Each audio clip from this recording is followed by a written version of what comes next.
sa iyong kagandahang loob. Mga sala ko'y iyong linisin ayon din sa pag-ibig mo sa akin.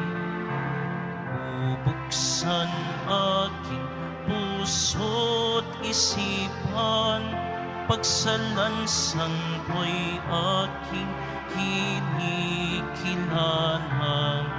Patawarin niyaring kasalanan. Ako'y kaawaan, o mahal kong Diyos, sang-ayon sa iyong kagandahang loob. Mga sala ko'y iyong linisin ayon din sa pag-ibig mo sa akin.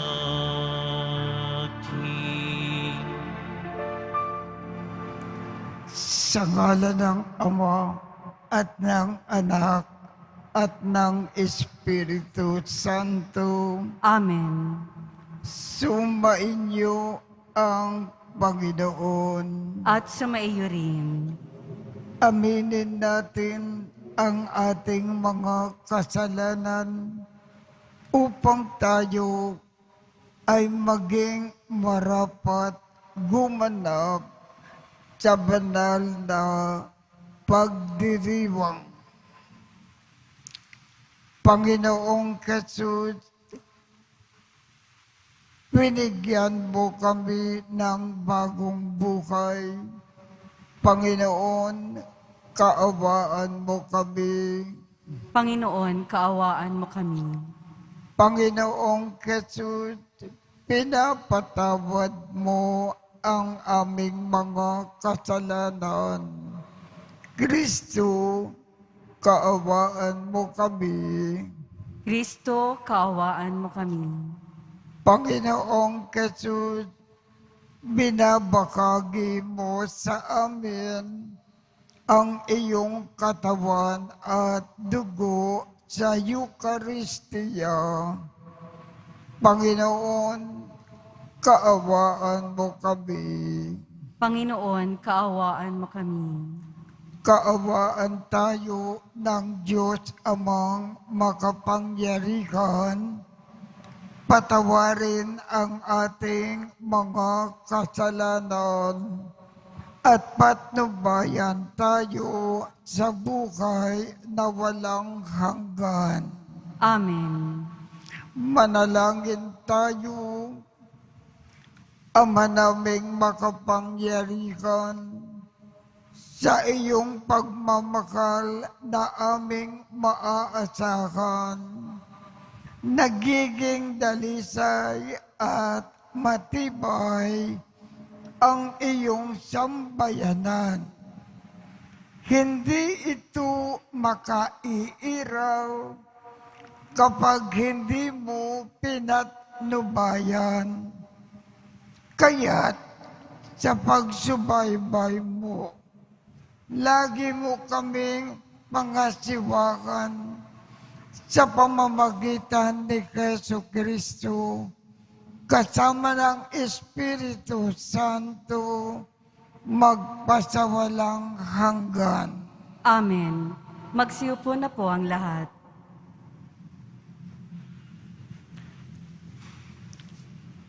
Pagbasa mula sa ikalawang aklat ng mga hari.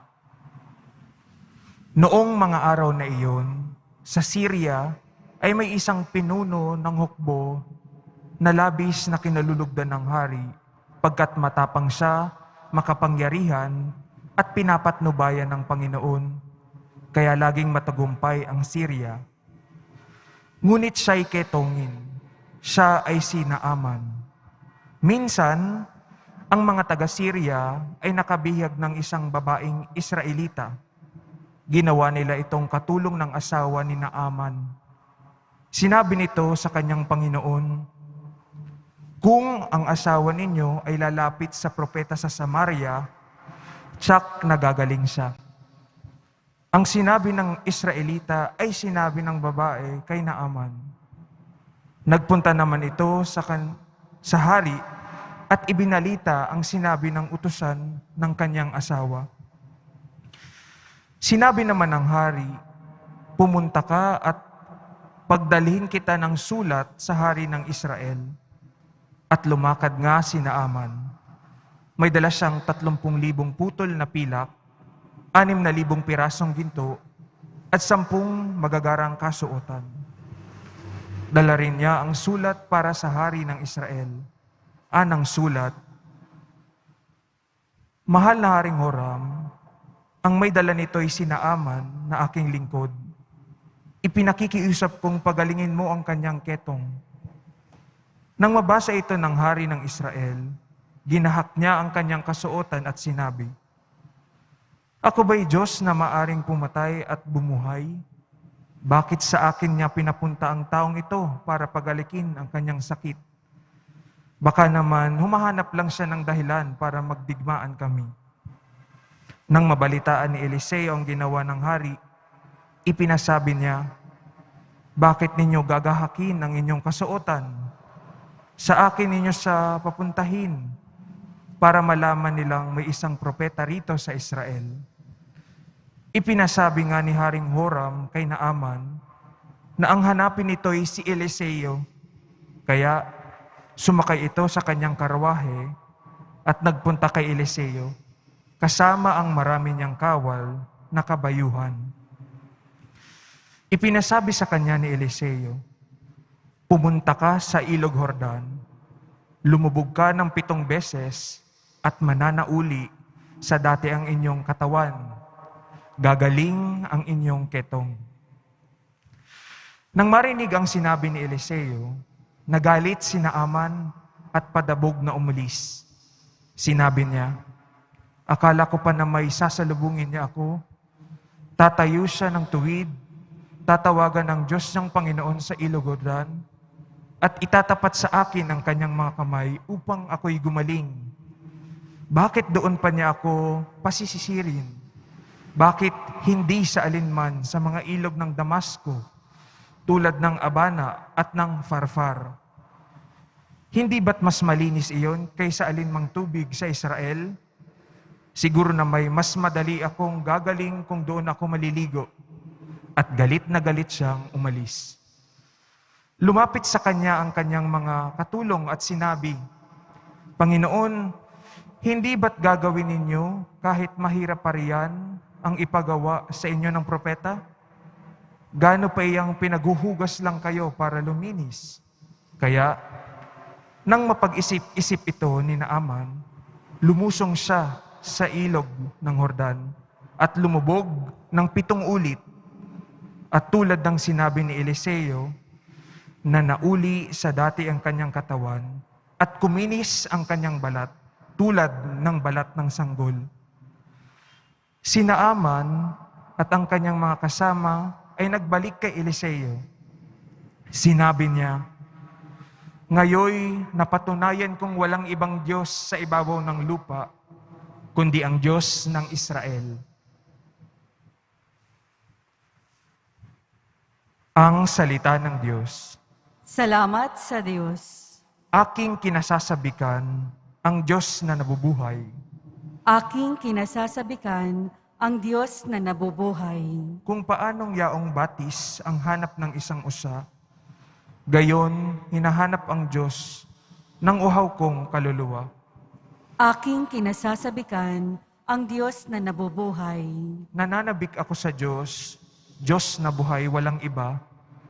Kailan kaya maaring sa harap mo ay sumamba? Aking kinasasabikan ang Diyos na nabubuhay. Ang totoo't ang liwanag, buhat sa iyo ay pakamtan, upang sa Siyon ay mabalik, sa bundok mong dakong banal, sa bundok mong pinagpala, at sa templo mong tirahan. Aking kinasasabikan ang Diyos na nabubuhay. Sa dambana mo, O Diyos, ako naman ay dudulog. Yamang galak at ligaya ang sa aki iyong dulot. Sa saliw ng aking alpay, magpupuri akong lubos. Buong lugod na aawit ako sa Diyos na aking Diyos. Aking kinasasabikan ang Diyos na nabubuhay. Magsitayo po ang lahat.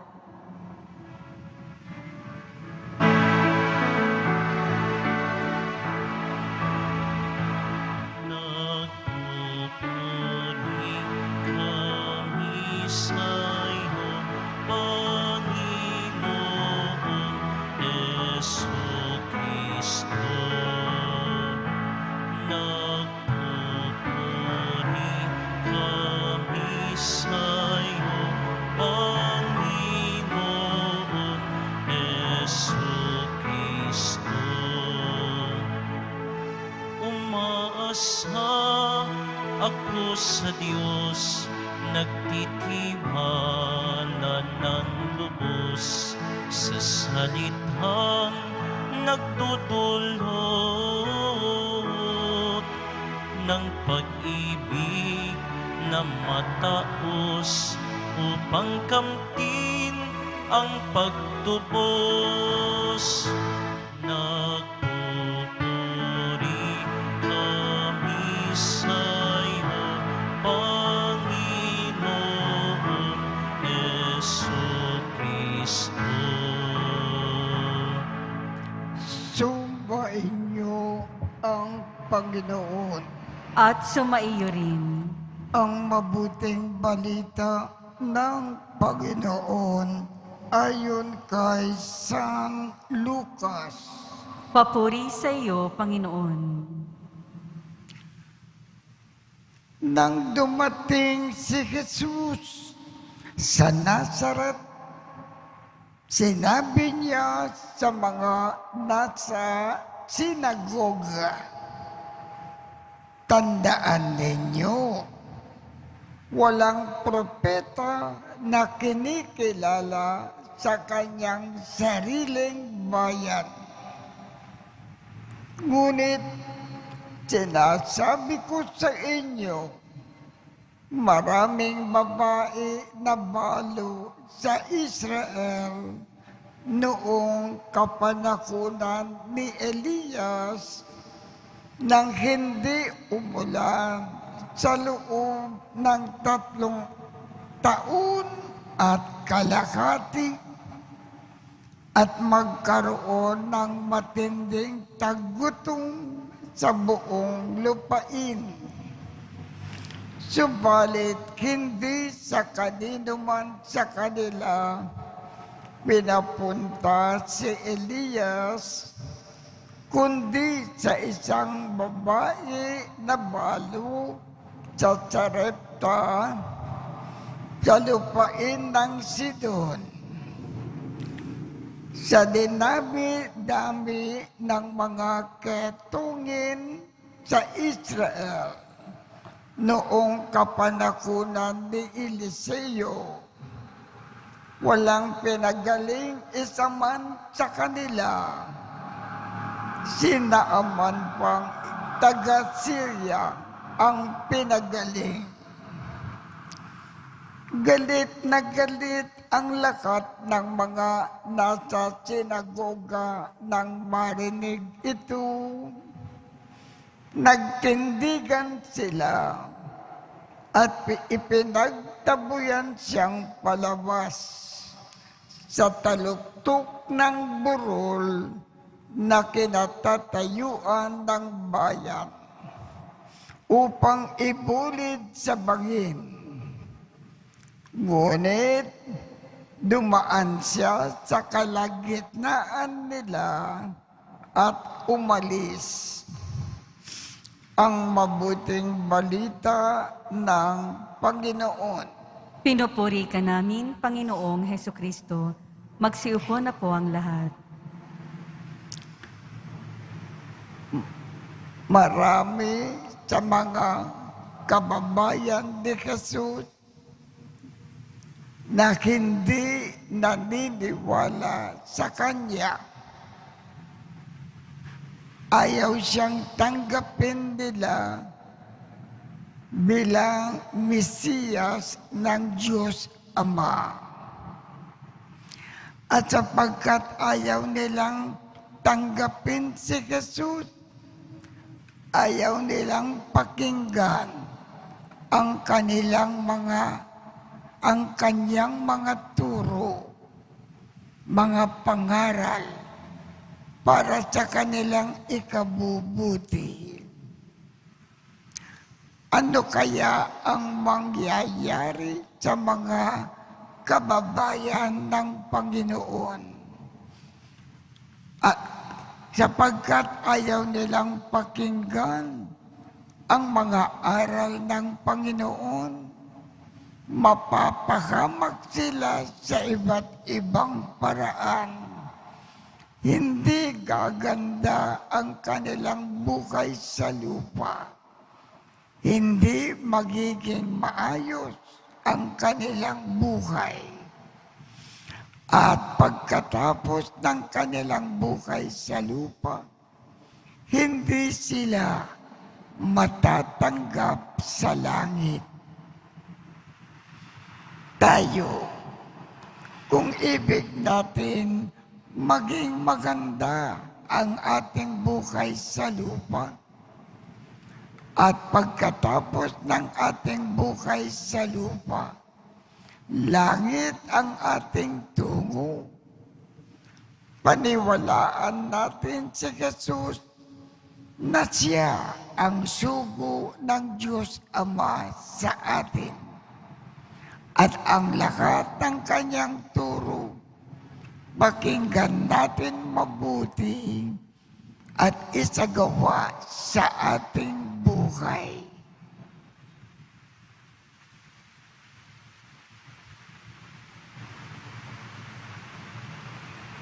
Magsitayo po ang lahat.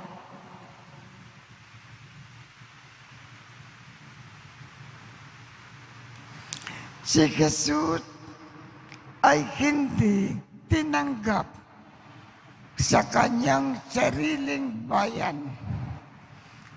May pananampalataya na tinatanggap natin siya bilang ating Panginoon at tagapagligtas. At nananalangin tayo sa ngalan niya. Ang ating tugon, Panginoon, tulungan mo kami na magmahal ng tulad ni Jesus. Panginoon, tulungan mo kami na magmahal ng tulad ni Jesus.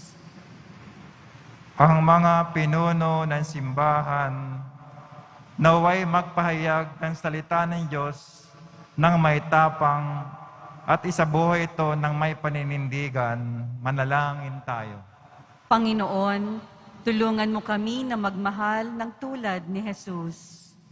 Ang mga magulang na Kristiyano naway maging malakas upang makasunod kay Kristo na siyang daan at ang katotohanan at ang buhay. Manalangin tayo.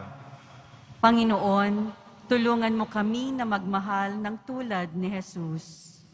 Ang ating pagpapakasakit ngayong Kwaresma, naway gawin nating higit na bukas sa mapagligtas na pag-ibig ng Diyos. Manalangin tayo. Panginoon, tulungan mo kaming magmahal ng tulad ni Jesus.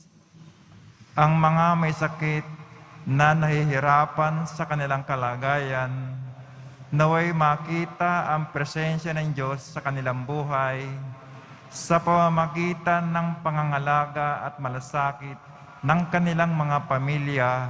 Manalangin tayo. Panginoon, tulungan mo kami na magmahal ng tulad ni Jesus.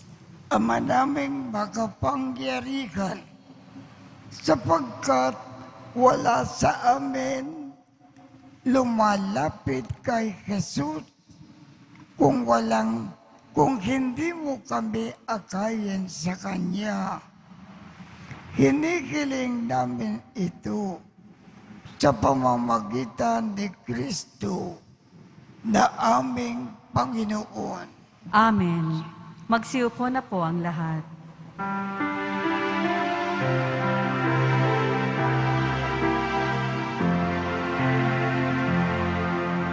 Sa'yo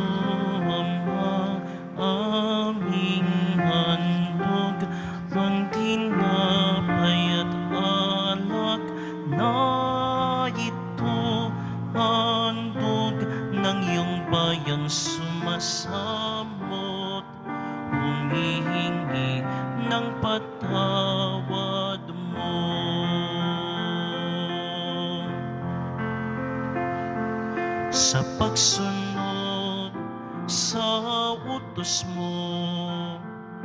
Nalulugod akong labis, di masukat ang galak ko, pagkat aking iniibig. Sa'yo, Ama, aming handog ang tinapay at alak na ito, handog ng iyong bayan, sumasabot, humihingi ng patawad mo. Magsitayo po ang lahat.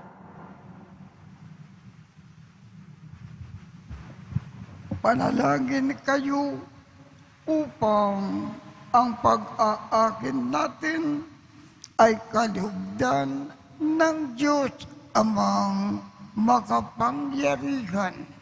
Tanggapin nawa ng Panginoon itong paghahain sa iyong mga kamay, sa kapurihan niya at karangalan, sa ating kapakinabangan at sa buong sambayanan niyang banal.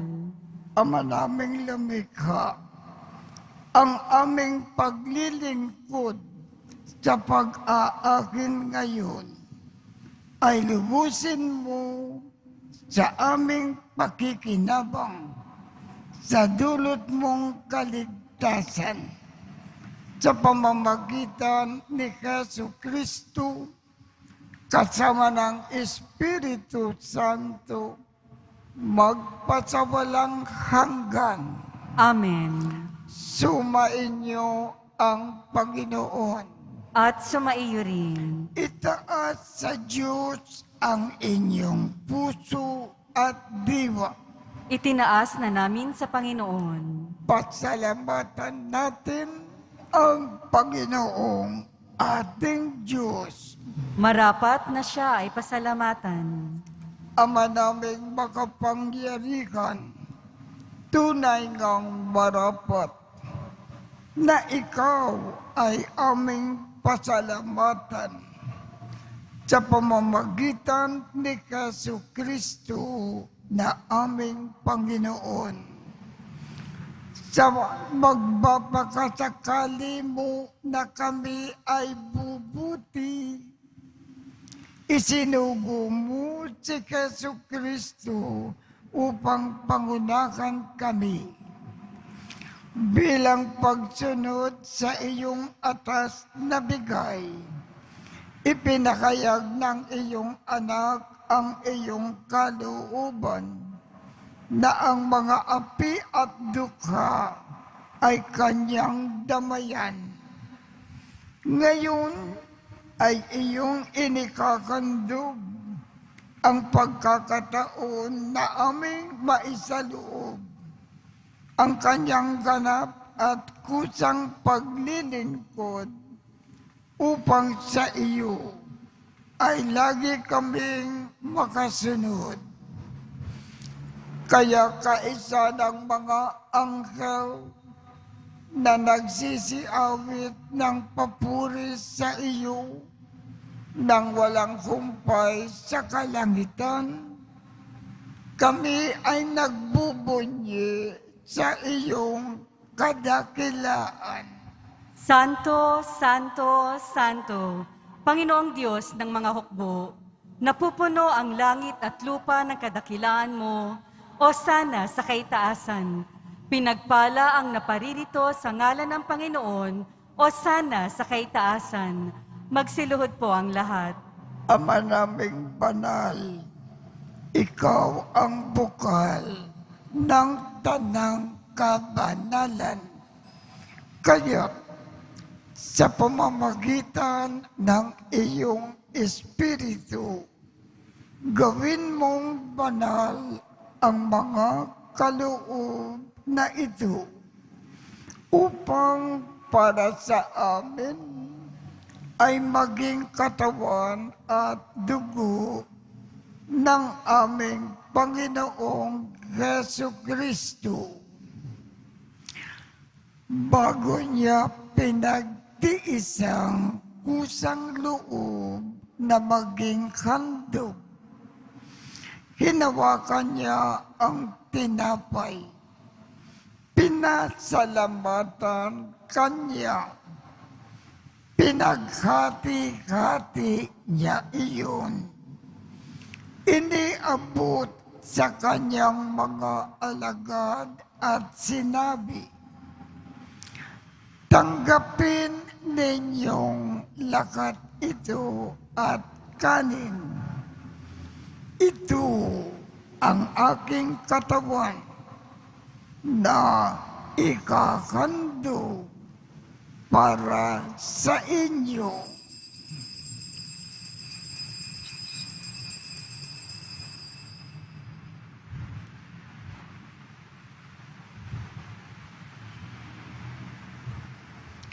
Gayon din naman, noong matapos ang hapunan, hinawakan niya ang kalis.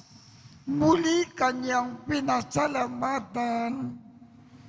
Iniabot niya ang kalis sa kanyang mga alagad at sinabi,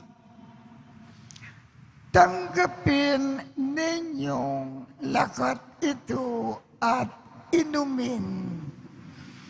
Ito ang kalis ng aking dugo, ng bago at walang hanggang tipan. Ang aking dugo na ibubuhos para sa inyo at para sa lahat sa ikapagpapatawad ng mga kasalanan. Gawin ninyo ito sa pag-alaala sa akin."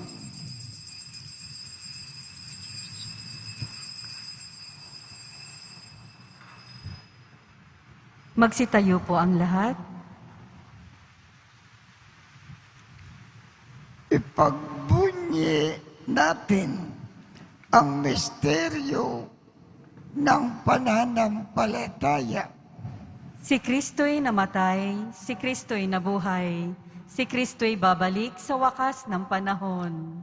Ama, ginagawa namin ngayon ang pag-alala sa pagkamatay at muling pagkabuhay ng iyong anak. Kaya't iniaalay namin sa iyo ang tinapay na nagbibigay buhay at ang kalis na nagkakaloob ng kaligtasan. Kami ay nagpapasalamat dahil kami ay iyong minarapat na tumayo sa harap mo para maglingkod sa iyo. Isinasamo namin kaming magsasalo-salo sa katawan at dugo ni Kristo ay mabuklod sa pagkakaisa sa pamamagitan ng Espiritu Santo. Ama, lingapin mo ang iyong simbakang laganap sa buong daigdig. Puspusin mo kami sa pag-ibig. Kaisa ni Francisco, aming Papa, Jose, aming Obispo, at ng Tanang Kaparian. Alalakanin mo rin ang mga kapatid naming nakimlay nang may pag-asa na sila ay muling mabubuhay. Gayon din ang lahat ng mga pumanaw. Kaawaan mo sila at patuloyin sa iyong kaliwanagan.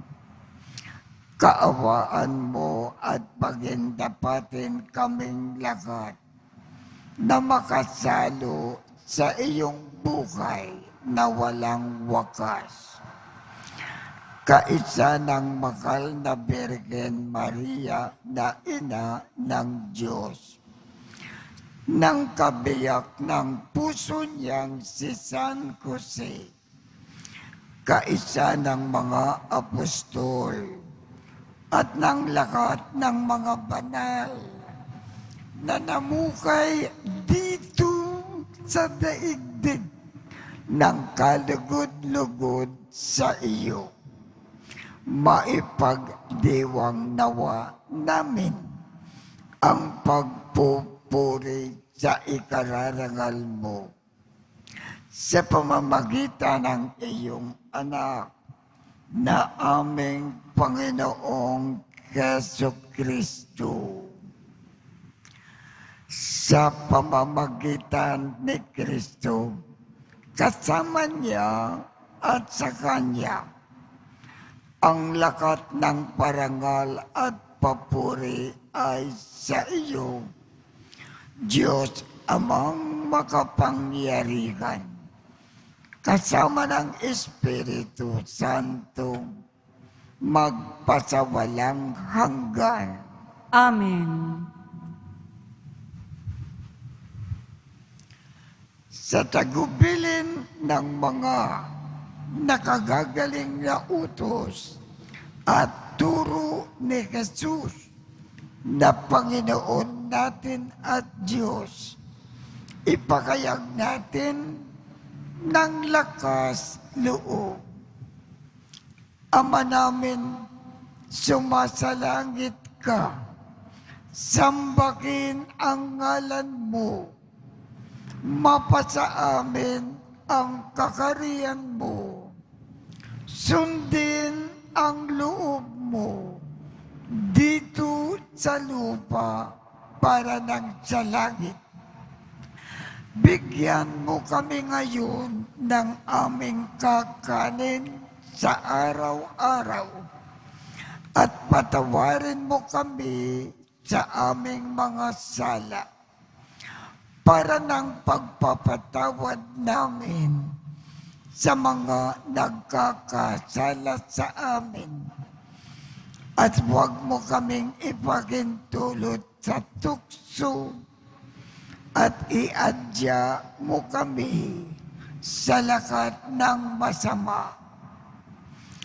Hinihiling namin, Ama, iadya mo kami sa lakat ng masama. Pagkalooban kami ng kapayapaan sa araw-araw, iligtas sa kasalanan at ilayo sa lahat ng kapakamakan, samantalang aming pinananabikan ang dakilang araw ng pagpapakayag ng tagapagligtas naming si Jesucristo. Sapagkat iyo ang kaharian at ang kapangyarihan at ang kapurihan magpakailanman. Amen. Panginoong Jesucristo, sinabi mo sa iyong mga apostol, kapayapaan ang iniiwan ko sa inyo. Ang aking kapayapaan ang ibinibigay ko sa inyo. Tungkayan mo ang aming pananampalataya at huwag ang aming mga pagkakasala. Pagkalooban mo kami ng kapayapaan at pagkakaisa ayon sa iyong kalooban, kasama ng Espiritu Santo, magpasawalang hanggan. Amen. Ang kapayapaan ng Panginoon ay laging sumainyo. At sumaiyo rin. Magbigayan tayo ng kapayapaan sa isa't isa.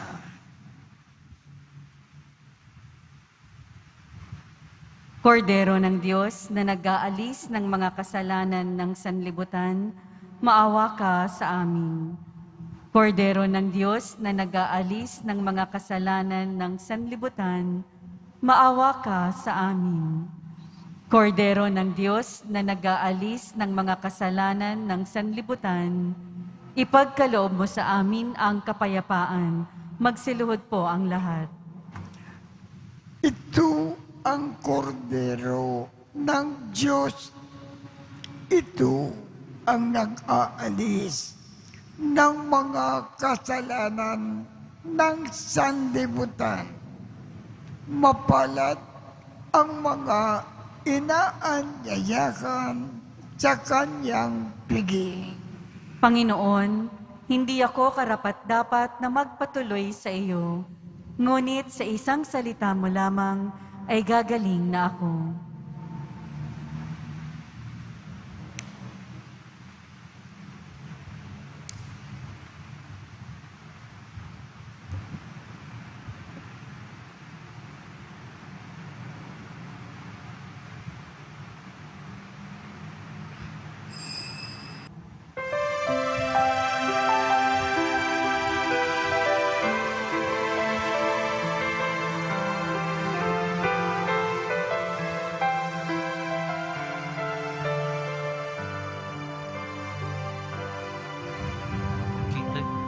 Kitagal nang nawala, mga po'y ay nanghina. Init ng pag-ibig, dahang-dahang nanlamig. Sa bilis ng panahon, ang pangakay nalimutan.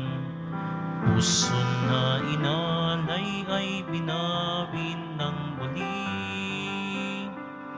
Nagbabalik loob ako sa'yo. Pagpapatawad mo'y aking hiling. Linisin mo, hugasan mo, palitan ang aking puso. Oh, nagbabalik loob ako, nagbabalik loob ako, nagbabalik loob ako, Jesus. Nagbabalik loob ako sa'yo. Pagpapatawad mo'y aking hiling.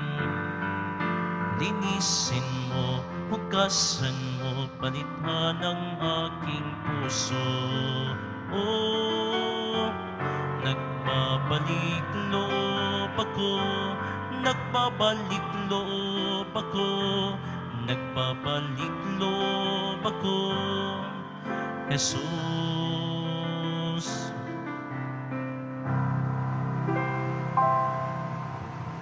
Magsitayo po ang lahat. Manalangin tayo. Ama naming mapagmahal, ang pagsasalo namin sa banal na pakikinabang ay magdulot nawa ng kadalasayan at magkaloob ng kapayapaan sa pamamagitan ni Jesucristo kasama ng Espiritu Santo magpasawalang hanggan. Amen. Sumainyo ang Panginoon At sumaiyo rin. at pagpalain kayong lahat ng makapangyarihang Diyos, Ama, Anak, at Espiritu Santo. Amen. Tapos na po ang misa, humayo tayong mapayapa. Salamat sa Diyos.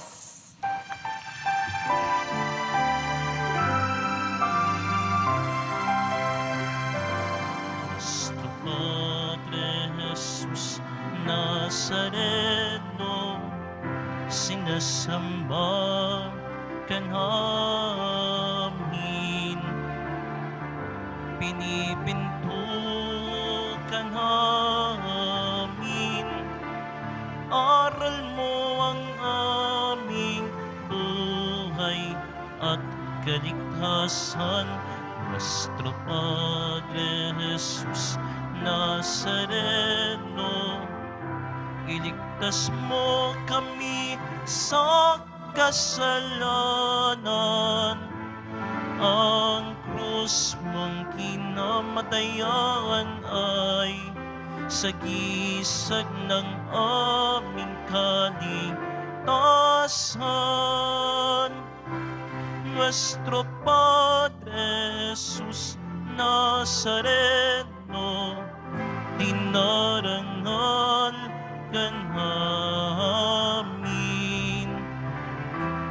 Nuestro Padre Jesus Nazareno, nilulwalhati ka namin.